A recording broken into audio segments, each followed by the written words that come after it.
네, 안녕하세요. 종일난입니다. 종일난의 2020년 5월 21일 장끝 리뷰 첫 번째 타이틀입니다. 첫 번째 타이틀은 제가 손아구 싸움이라고 붙여봤는데요. 오늘 그리고 어제 계속 미국과 중국은 서로를 향해 비난을 퍼붓고 있습니다. 그래서 그 장면들을 손아구 싸움에 비유해서 트럼프 대통령은 손아구이 많푸냐 하는 거고요. 시진핑 주석은 네 먼저 풀지 그러냐 라고 표현해봤습니다. 그러면 이와 관련된 기사들 먼저 보겠습니다. 네, 첫 번째 기사입니다. 미국 폼페이오 장관은 중국을 향해서 악랄한 정권 그리고 시진핑 주석을 향해서는 미친 사람이라고 표현하고 있습니다. 이에 대해서 중국도 참지 않고 반격을 하고 있는데요. 어떤 이야기들이 오가는지 한번 보겠습니다. 일단 폼페이오 미 국무장관이 포문을 열었습니다. 브리핑에서 중국에 대한 체제 비판을 시작한 건데요. 중국은 건국 이래 가장 악랄한 독재 정권에 의해 통치돼 왔고 아직까지도 자유주의 국가의 적대적이다. 즉 미국에 대해 적대적이란 얘기입니다. 그리고 더불어서 시진핑 주석이 코로나 극복을 위해 낸 국제 원조는 진짜 니네의 재산에 비해서 쥐꼬리만 규모 아니냐라고 깎아내렸습니다. 그리고 브리핑 직전 트럼프 대통령은 또 트위터를 통해서 이렇게 말했습니다. 중국의 코로나 책임을 떠넘기는 미국의 의도는 실패할 거라고 말한 중국 관료들을 겨냥해서 너네는 미친 사람이다, 얼간이다 라고 하면서 원색적인 비난을 퍼부었습니다. 어떻게 보면 대통령하고 국무장관, 외교수장이죠. 이 두 사람이 중국 때리기를 거의 최고조로 지금 올리고 있는데 결국은 지금 이루어지고 있는 중국 최대의 정치 행사 양회에 맞춰서 코로나에 대한 책임을 중국에 돌리려는 것 같습니다. 그리고 이 가운데 또 주목할 만한 포인트는 미국 상원에서 중국 기업의 미국 증시 상장을 금지할 수 있게 하는 법안을 만장일치로 통과시키면서 중국 기업들도 압박하겠다는 의지를 보이고 있습니다. 사실 이 부분은 이렇게 해석할 수 있을 것 같습니다. 미국 같은 경우는 현재 코로나 확진자, 사망자가 상위권에 아직까지 랭크되어 있는 나라입니다. 한 달 동안 지속된 코로나 국면에서 트럼프 정부는 어찌됐든 오래 있을 재선을 위해서는 출구 전략이 지금 필요한 상황이고요. 이 모든 책임이나 비난을 중국을 지정해서 함으로써 중국을 적으로 만들고 내부의 결속을 다질 수 있는 효과를 노리고 있습니다. 그리고 아마 이러한 전략은 올해 연말까지 계속될 겁니다. 마치 저희가 학교 때 배웠던 것처럼 임진왜란은 도요토미 히데요시가 내부의 불만을 돌리기 위해 일으킨 전쟁이라고 배운 것처럼 지금 트럼프가 중국을 적으로 두고 내부의 결속을 다지고 있다고 볼 수 있겠습니다. 이에 중국도 참지 않았습니다. 지금 개최되고 있는 양회를 통해서 6년간 10조 위안, 한화로는 1727조 원을 첨단 기술 패권을 얻기 위해 사용하겠다라고 이야기했습니다. 물론 정부는 물론이고 화웨이, 알리바바, 텐센트 등 대표 IT 기업들과 함께 말이죠. 그래서 자세한 내용 한번 봐보겠습니다.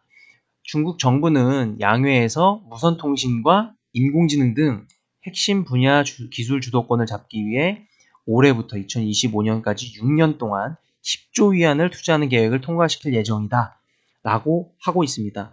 어떻게 보면 중국 같은 경우도 마찬가지로 현재 코로나19가 조금 잠잠해지긴 했지만 아직까지 국면에 있는 상황이고 이러한 충격을 완화하기 위해서는 경기 부양책이 마찬가지로 필요합니다. 그래서 이러한 경기 부양을 10조 위안에 달하는 첨단 기술 패권 계획으로 나타내고 있다고 보시면 되겠습니다.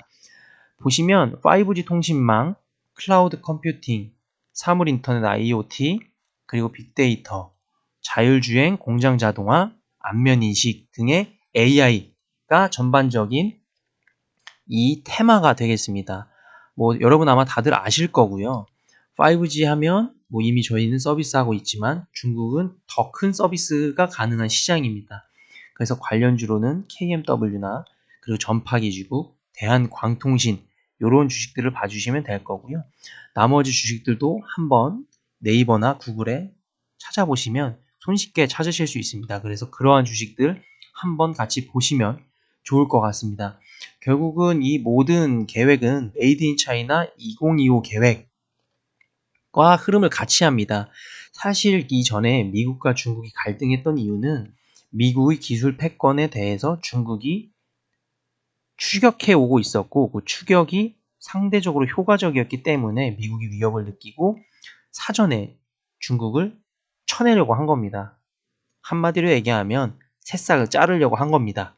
근데 중국은 이에 굴하지 않았고 자신들만의 방법으로 여태까지 기술에 대한 개발이나 IT 기업에 대한 육성을 진행해 왔고 이번 갈등을 통해서는 오히려 더 대대적으로 이러한 지원을 펼치겠다라고 미국의 조치에 대해서 응수하고 있는 것으로 보여집니다. 그렇다면 이러한 분위기를 타서 오늘 우리 주식시장은 어땠는지 간단하게 살펴보겠습니다. 코스피는 2000선 턱 밑까지 왔습니다. 1998포인트 정도로 마무리를 했고요. 개인과 외국인 이 매수세를 보였고 기관이 매도세를 보이고 있습니다. 코스닥은 700포인트를 홀쭉 넘어선 716포인트를 기록하고 있습니다. 확실히 코스피보다는 코스닥이 상승 여력이 더 큰 것 같습니다. 주요 거래 상위에 있는 종목들을 보시면 방금 말씀드렸던 5G 주인 전파기지국, 대한광통신 이 위치에 있고 그리고 오늘 이어서 말씀드린 그린 뉴딜과 관련된 주식들도 마찬가지로 움직이고 있었습니다. 그래서 보시면 건강관리업체, AI, 빅데이터입니다. 우리가 흔히 아는 헬스케어, 원격 의료에 관련된 내용이고요. 통신장비 5G 주입니다. 전기장비 마찬가지로 5G 관련주들이 많고요. 그리고 이어서는 코로나로 인해서 수혜를 받았던 주들이 나와 있습니다. 게임주나 가정용 기기나 용품주 같은 주들이 오늘 상승을 이끌고 있었습니다. 네, 간단하게 말씀드린 두 번째 섹션입니다. 제목은 디지털 뉴딜을 받고 그린 뉴딜 가자입니다. 이번에 청와대에서는 한국판 뉴딜에 대해서 이야기를 했는데요. 1차적으로 발표했던 내용이 바로 디지털 뉴딜이었습니다. 원격 의료, 헬스케어, AI, 빅데이터 등과 같이 IT 산업을 집중적으로 육성하고 자율주행차 등과 같은 미래 산업을 선도하겠다라는 내용이 디지털 뉴딜의 주 골자였습니다. 그렇다면 그린 뉴딜은 무엇일까요?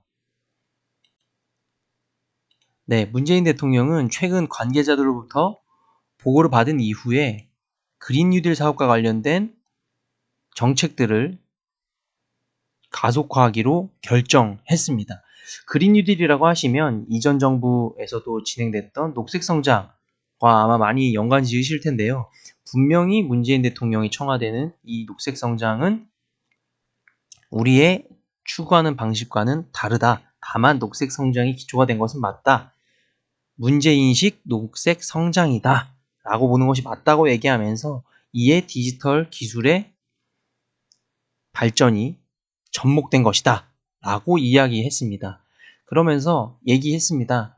대통령은 그린 뉴딜이 화두라고 국무회의 때 얘기하면서 일자리 창출 국가 프로젝트인 한국판 뉴딜을 그린 뉴딜과 디지털 뉴딜의 합작으로 그렇게 보고 있습니다. 그린 뉴딜이라고 하면 사실 이런 것들을 볼 수 있을 겁니다. 많이들 아시는 탈원전인 거죠. 그럼 결국은 탈원전을 대체할 새로운 발전이 필요합니다. 그리고 그 발전으로는 태양광 발전, 수소 발전, 태양열 발전, 그리고 잉여 전력을 효율적으로 관리하고 공급하는 ESS 발전소 같은 종목들이 빛을 볼 겁니다. 물론 풍력 발전도 이에 포함됩니다. 주식시장에는 이와 관련된 다양한 종목들이 이미 상장되어 있습니다. 제가 특정 종목을 말씀드리면 너무 많기 때문에 말씀드리진 않겠지만 이러한 종목들을 한번 살펴보시는 것도 좋은 공부가 되실 것 같습니다. 그래서 일단 그린 뉴딜의 일부 사업을 먼저 3차 추경 경정 예산안에 올려서 즉각 시행할 예정이다 라고 청와대 대변인이 밝혔다는 기사였습니다. 네, 그리고 마지막으로 이와 관련돼서 삼성과 관련된 기사 마지막으로 보겠습니다. 요즘 부쩍 삼성이 원래 우리나라에서 가장 큰 기업이기도 하고요. 가장 오르락내리락 많이 하는 것 같은데요. 여태까지는 삼성 배터리에 대한 기사가 주였다면 오늘은 오랜만에 시스템 반도체에 대한 내용입니다. 삼성은 평택 사업장에 이번에 생산 라인, 특히나 파운드리 생산 라인을 새로 구축했습니다.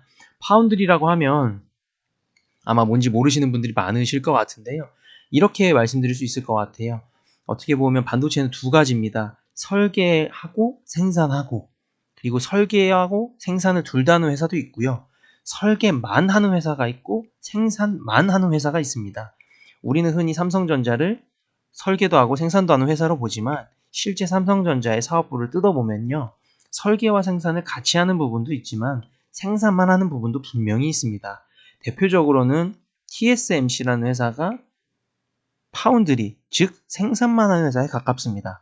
그리고 LG그룹의 계열사인 실리콘웍스라는 회사는 설계만 하는 회사에 가깝다고 봐주시면 될 것 같습니다. 그래서 어찌됐든 기존에 갖고 있던 초격차를 강화하고 그리고 1위인 TSMC를 따라잡기 위해서 삼성전자가 다시 한번 주사위를 던졌습니다. 초미세 공정을 통해서 지금 현재는 5나노 공정인데요. 3나노 공정 개발을 도입했고 이를 성공시켜서 TSMC를 꺾겠다. 파운드리도 우리가 1등을 먹겠다. 라는 포부를 보여주고 있습니다. 그리고 간단하게 이 정도 내용만 마지막으로 말씀드리면 될 것 같습니다. 흔히 얘기하는 모바일 어플리케이션 프로세스 AP라고 하죠. 이거 지금 우리는 인텔 거를 쓰거나 퀼컴이라는 외국 회사 거를 많이 쓰고 있습니다. 그리고 이미지 센서는 소니나 일본 회사들 걸 많이 쓰고 있고요. 삼성전자는 어찌됐든 이 각 분야에서 중국 업체들과 2위를 놓고 수성 또는 차지하기 위해 다툼을 계속 벌이고 있고 이러한 기조에 발맞춰서 이재용 부회장은 지난해 133조 원을 투자한 거를 시작으로 해서 2030년까지 시스템 반도체 1위 달성하겠다라고 하면서 반도체 비전 2030 발표했습니다. 요 근래 삼성이 배터리는 현대와하고 협력을 하고요. 본인들이 경쟁력을 가지고 있는 반도체에서는 확실한 초격차를 벌려서 굳건한 1등이 되기 위한 계획을 이제 계획뿐만 아니라 실행에 나섰다라고 판단할 수 있을 것 같습니다. 그럼 지금까지 다양한 기사들 보셨는데요. 이 기사들 제가 그리고 말씀드린 내용들 다시 한번 복기해 보시고 여러분께 도움이 될 만한 공부들 한번 찾아보시면 좋을 것 같습니다. 그럼 2020년 5월 21일 종일난의 끝장 리뷰 마치겠습니다. 감사합니다.